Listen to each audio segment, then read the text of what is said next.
আসসালামু আলাইকুম। শান্তির মায়া চ্যানেলের পক্ষ থেকে আপনাদের সবাইকে জানাই আন্তরিক ভালোবাসার শুভেচ্ছা। আশা করি সবাই ভালো আছেন, সুস্থ আছেন। আল্লাহর রহমতে আমরা এইদিকে খুবই ভালো আছি। আবারও চলে আসলাম আপনাদের মাঝে নতুন একটি ব্লগ নিয়ে। আশা করি ফ্রেন্ডস আপনাদের ব্লগটি ভালো লাগবে, আর অবশ্যই লাস্ট পর্যন্ত থাকবেন আর ভিডিওটি না টেনে দেখবেন। এইদিকে এখন 12টা বাজে, ভর দুপুরবেলা। বাইরের আবহাওয়াটা দেখতে পেলেন কেমন রোদ বাইরে। আর এদিকে আমাদের রান্না বাড়া শেষ, দুপুরের রান্নাটা শেষ হয়ে গেছে অলরেডি। এই যে মাছ দিয়ে রান্না হয়েছে, সবজি এখানে আছে বেগুন, আলু আর মূলা মিক্স করা সবজি, 3টি সবজি একসাথে। আর মাছটা হলো টাটকিনি মাছ। এদিকে মূলা শাক, এদিকে আছে আপনার পাতাকপি ভাজি, আর আছে ডাল আছে, সেটা আপনাদের দেখাইলাম না। তো তারপরে এদিকে আমাদের গতকালকার মানে কিছু সবজি বেঁচে গেছে। তো এগুলো ফেলে দেওয়াটা কেমন লাগে, আবার দেখা যায় যে বাসি জিনিস আসলে খাওয়াটা ঠিক না। তো তারপরও ভালো থাকলে কিন্তু আসলে এটা ফেলতে মন চায় না, এটা প্রত্যেকেরই। আর এদিকে আমি ভাত বেড়ে নিচ্ছি, ভাত খেয়ে যাব হাসানকে আনার জন্য, তাড়াহুড়ো করে একটু খেয়ে নিচ্ছি। আর ভাতের কালার দেখে অবশ্যই আপনারা কমেন্টস করতে পারেন যে ভাতের কালারটা এরকম কেন। আসলে এইগুলো হলো মানে এই চালগুলো হলো আমাদের ক্ষেতের ধান থেকে পাওয়া, তো এর জন্য কালারটা একটু অন্যরকম। যাই হোক, এই তো। আর এদিকে আমি শাক নিয়ে নিচ্ছি, মূলা শাক, সেটা তো বলেই দিলাম আগে। যাক, চামিচ দিয়ে উঠাইতে পারতাছিলাম না, হাত দিয়ে উঠাইনি, কিছু মনে করেন না। আর এই সিজনে ফার্স্ট আমি আজ মূলা শাক খাচ্ছি, আশা করি ভালোই লাগবে। আর মূলা শাক খেতে ভালোই লাগে, খারাপ লাগে না। আর একটু নিয়ে নিচ্ছি পাতা শাক, মানে পাতাকপি ভাজি, আর সাথে একটু তরকারি নিয়েছি, একসাথে নিয়ে যাচ্ছি সব কিছু।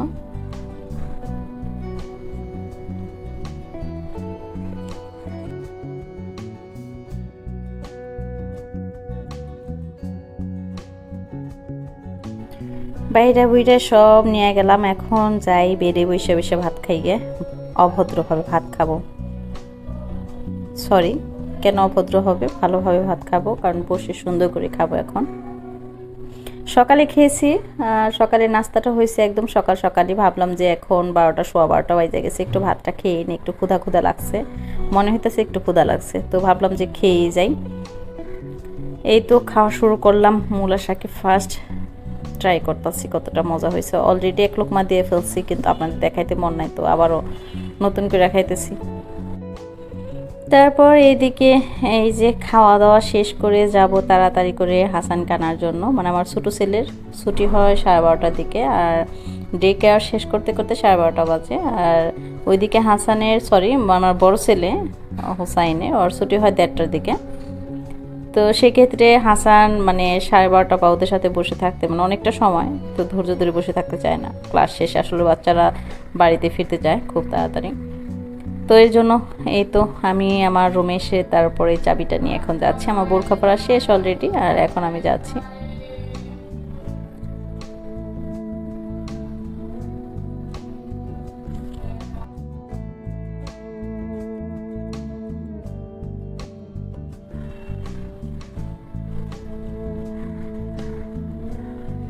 তালা মারা শেষ, এখন আমি যাচ্ছি। ফ্রেন্ডস আমার সাথে থাকবেন অবশ্যই লাস্ট পর্যন্ত।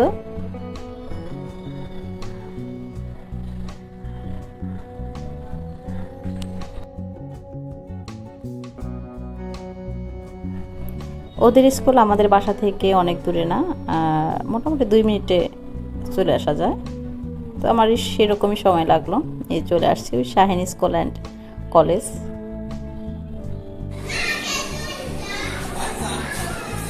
ওদের ক্লাস হলো 2তলায়।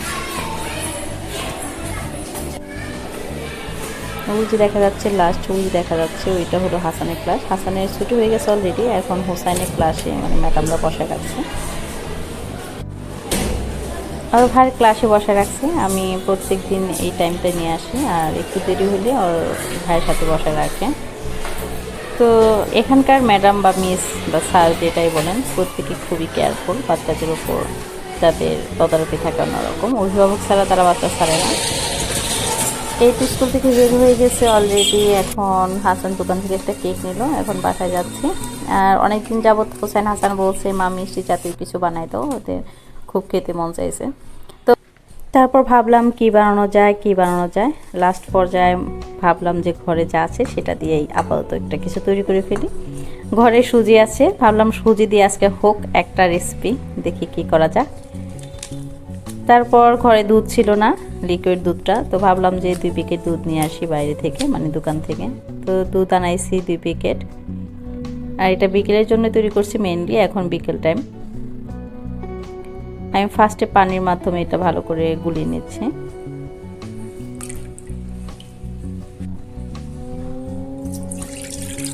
তারপর একটা প্যানে বসাই দিলাম।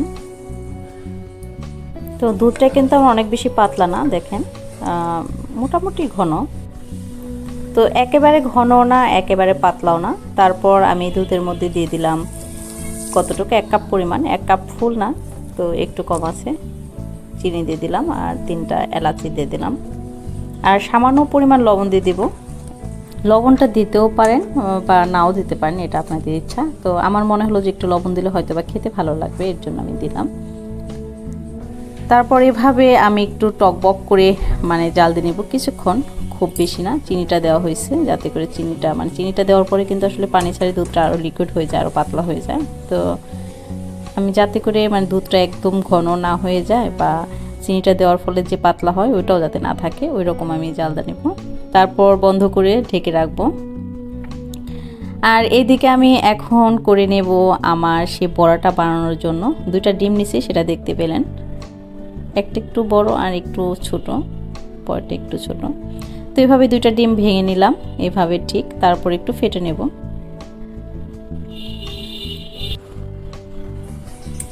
আপনারা কি পরিমাণ বানাবেন বড়াটা, মানে রস বড়া, সেটা আপনাদের উপর ডিপেন্ড করে কয়টা ডিম নেবেন সেটার উপরে আসলে মেইনলি। তো আমি 2টা ডিম দিয়ে বানাবো যতটুকু হয়। তারপর দিয়ে দিলাম আপনার এলাচি গুঁড়োটা আমার আসলে অনেক বেশি ভালো হয় নাই, তো একটু আশ রয়েছে। তো সেক্ষেত্রে হয়তো বা বোঝা যাচ্ছে যে আসলে ময়লা ডিমের মধ্যে ময়লা লাগতেছে, আসলে ওই রকমটা কিছু না, এই মশলাটাই।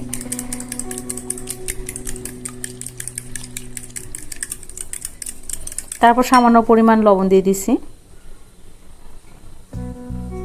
এখন আমি একটু একটু করে সুজি দেব আর আস্তে আস্তে কাঁটা চামচের মাধ্যমে ফিরতে থাকবো। আর ভালোভাবে ফিটে নিতে হবে যাতে সুজি আর আপনার ডিমটা ভালোভাবে একদম ব্লেন্ড হয়ে যায়।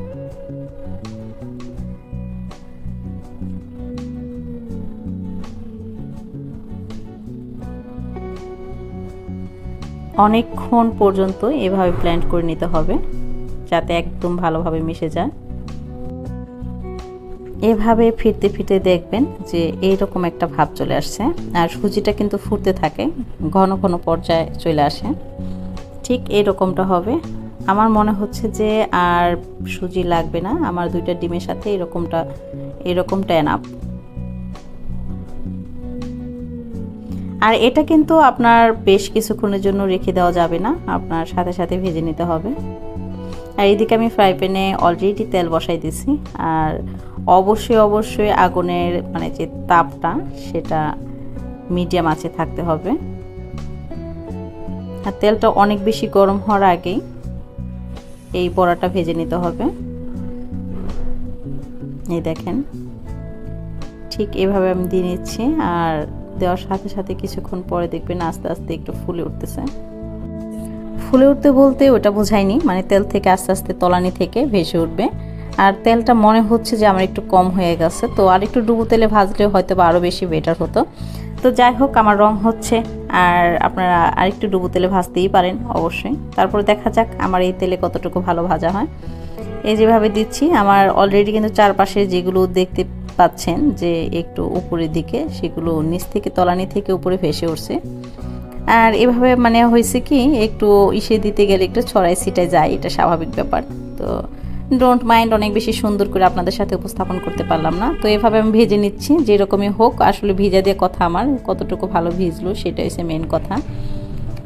তো এদিকে অনেক বেশি ভাজা যাবে না যে এটাকে কালারফুল করতে হবে, তেমনও কোনো কথা নয়।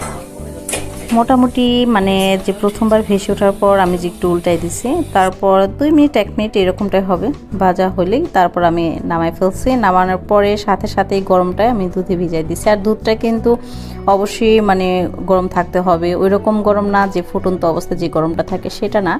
তো গরম থাকতে হবে, ঠান্ডা হয়ে গেলে বরঞ্চ আবারও মানে এটাকে গরম করে নিতে হবে। তো এই গরম অবস্থায় আমি বড়াগুলিকে দিয়ে দিলাম, দুধে ভিজিয়ে রাখলাম। তো এটাকে রেখে দেবো মোটামুটি 15 মিনিটের জন্য।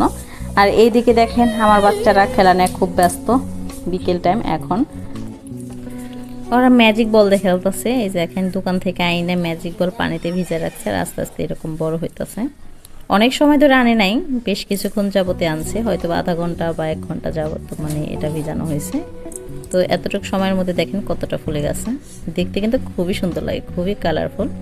তারপর চলুন যাই, দেখা যাক। 15 মিনিট ওভার হয়েছে। আর ওয়ার সাথে সাথে আবার ভেরি ব্যাড শব্দটা ব্যবহার করতে হচ্ছে, কারণ দেখেন দুধটা কিন্তু একদমই শুষে নিচ্ছে আর একটু পরিমাণ বেশি হওয়ার দরকার ছিল। যাই হোক, ফার্স্ট পর্যায়ে বুঝে সারিনি যে আসলে কতটুকু দুধ লাগবে এখানে। তারপর দেখা যাক। আমার ভাগ্নে এখন হাত দিয়ে এই দেখেন ধরার আগে ঠাস করে ভেঙে গেল, ভালোই আলতো হয়েছে। আর একটু ভিজলে আর একটু বেশি ভালো হইতো, তারপর কিন্তু খেতে খুবই ভালো হয়েছে। এই দেখেন, একটু কেটে দেখে আপনাদের, এই যে দেখেন ঠিক রসমালাইয়ের মতো লাগতেছে, খেতে কিন্তু একদমই খারাপ হয় না। আশা করি ফ্রেন্ডস আপনাদের ভালো লেগেছে। আর ভালো লাগলে অবশ্যই লাইক কমেন্টস করতে একদমই ভুলবেন না। আর এখন এই যে বাচ্চারা সবাই মিলে এখন খাবে। তো যাই হোক, ওদের তো হয়ে গেল নাস্তা, বিকেলের নাস্তা মোটামুটি কমপ্লিট। সো ফ্রেন্ডস, আপনারা খুব তাড়াতাড়ি এটা বানিয়ে নিতে পারেন, যেটা খুবই কম সময়ের ব্যাপার। সো ফ্রেন্ডস, আপনারা ভালো থাকবেন, সুস্থ থাকবেন। আল্লাহ হাফেজ।